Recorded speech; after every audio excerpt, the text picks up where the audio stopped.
This video is in continuation to an earlier video, which is part 1. So this one is part 2.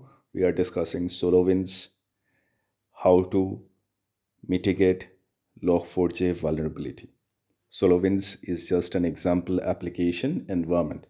Okay, so we did step 1, we downloaded the Apache files. Step 2, we have created a temporary folder where we have extracted 2.17 related files. Step 2 is Orient Service Manager, where all the services are listed. We know that in our case, in this example case, JMX Bridge service is the service which is impacted by the vulnerable log4j file. Okay, so to mitigate that, we first stop this service, then we navigate to library folder. Like in part 1 we have mentioned that there is this library where you need to look at. So usually what will happen is, this is the application name, and the installation directory you need to look at. Within that you will see the files. The existing log4j files are within this path. Okay, so you have to navigate to that path. Number 1, so answer to question 1, where to find the version, how to find the version. You need to find the version by looking at the installation directory of your corresponding application. Okay, so there are other ways to look at it. If you cannot manually check it, I'll show that with a different example as well. Okay, after this you need to take a backup of the existing files, because what if your vulnerability remediation doesn't go right? Then you need to use this backup files to bring it at least back to normal, so that you can bring a production environment up and running, right? So this backup is important. So backup is basically very straight. Suppose you have this desktop, you create a temporary file in there and bring all the uh, say you have 2.14, right? So initially, so bring all the 2.14 related files here, all the as in 3 important files. I'll show you which 3 you need to bring for backup, not all files, just these 3 files. Okay, so you can keep a screenshot of this will be important. So you need to bring these 3 files for backup. Okay, so if you can see, interestingly, it is either API or core or 1.2 and this. Then this is the actual version of yours. Don't go by this. This is not the version. The actual version is this. Okay. So you drag and drop, or you can copy and paste in the temporary folder which is in your desktop. Number 1. So this way you are keeping a backup. Correct. Then you delete the 3 original jar files. Point number 5, you delete the 3 original jar files from the library folder. Correct. Next, number 6 is nothing but, there will be, other than the outside this library folder, there will be another folder called jsl64.ini.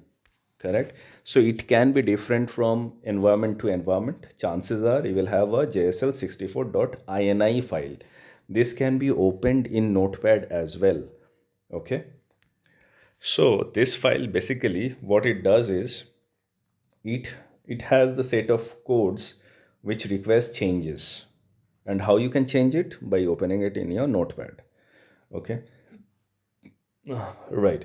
So copy the new versions. You have deleted earlier the older versions, and then you copy the new versions which you have extracted earlier from that downloaded Apache link you had. From there you downloaded the new files. You can just copy those new version, those 3 specific files, right? These are the 3 specific files. So these 3 specific files from the new dump, from the new binary list where it is 2.17, you can bring that here and simply copy the new files, because you have deleted the old ones. Now come back to this JSL This is the link where you will find that JSL dot this file is present. Like I told you, you have to go outside library folder and you would see under JMX, because what is JMX here? JMX bridge is nothing but the impacted service, remember? So similarly, you will have an impacted service that vendor will tell you. Okay, so under that you get JSL. So in that JSL INI file, what you have to do is you have to keep, there will be a code, right? So you have to keep the initial 3 lines intact as it is, and the remaining would change. So this part is the part that you need to copy and paste. So here you will see this is uh, this code mentions 2.17, correct? So this entire thing, so like I remember I was telling you, you have to copy two things. One, the downloaded file that you get from Apache for 2.17. Also this file doesn't come downloaded from there, because this is a code that your vendor provides. Like my vendor for SolarWinds, in my case, my example, the SolarWinds vendor has published this in their website, correct? So you have to simply copy this and put it in a notepad, save it, and bring it to your server in the temporary file or somewhere. And then when you are editing the, understand it very carefully, so when you are editing that JSL file, like I showed you the JSL file, so this, in this JSL file you have to paste it, keeping the initial 3 lines same. Only the after initial 3 lines, the remaining part you copy it. This makes your environment, the codes at par the newer version, because this is nothing but bringing the newer version codes in place. Okay, after this, what you do is you start this service. You can, I would suggest you can restart your system once so that the new changes are implemented, and then you start the service which was uh, brought down because it was the one you were figuring out, and you can relaunch to see whether all services are now up including this one. So this will complete a upgradation. This will mitigate your vulnerability. This was example 1. I'll take another example, and this time the example will be, this time the example will be of this one. So like I told you, I'll give you codes. So here you can see step by step. This example is of Azure Databricks. This example is of Azure Databricks. Again, I'll share the link. I'll put the link in the description space, right? Look for it. So here you can see how to verify the version of Log4j on your cluster. They have given a detailed discussion here. I'll not get into the details here because it's all the same. It's asking to first check for manual installs. You can check how, by scanning the class path.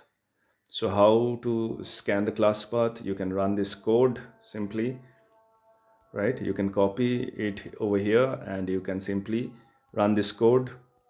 And if log4j2 is not present, then you have to copy this, correct? Then this is the, sorry, if log4j2 is not present, this is the kind of output that you get. Whereas if it is present, the output would be this, correct? And scan all user installed jars. So besides, not only you scan the class path, but also you check all installed jars. How? By starting your cluster, attach a notebook to your cluster, and then run this code again. You can copy this code and take it to your environment. So everything is given in details over here.